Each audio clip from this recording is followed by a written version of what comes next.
This morning, the window for the more than 2 million federal employees to accept a buyout offer is now closed, as Elon Musk and his Doge team cut the government's workforce under the direction of President Trump.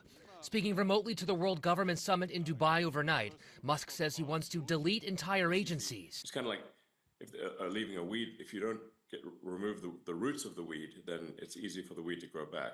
The Trump administration sending an email to federal employees last night with the subject, "The fork in the road is closed," after a judge ruled in favor of the buyout offer. One staffer telling ABC News they received the email minutes before 7 p.m., with a deadline to respond only 20 minutes later. More than 73,000 people accepting the offer before the final email last night.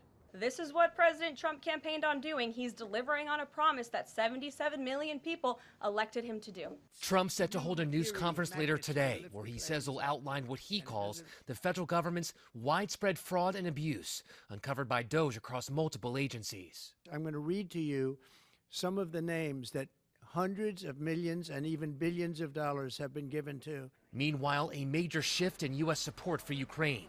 Secretary of Defense Pete Hegseth says to end the war, Ukraine would need to give up territory to Russia. As President Trump has said, stopping the killing.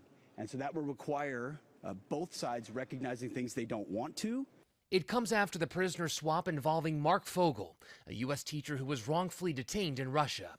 In exchange, the U.S. releasing Alexander Vinnik, a Russian arrested in 2017 on cryptocurrency fraud charges.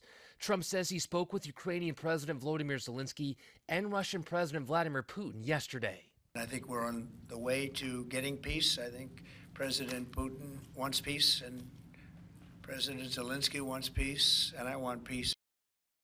Trump has agreed to meet with Putin in person in the near future. Secretary Hegseth says NATO membership for Ukraine is unrealistic. Perry Russum, ABC News, Washington.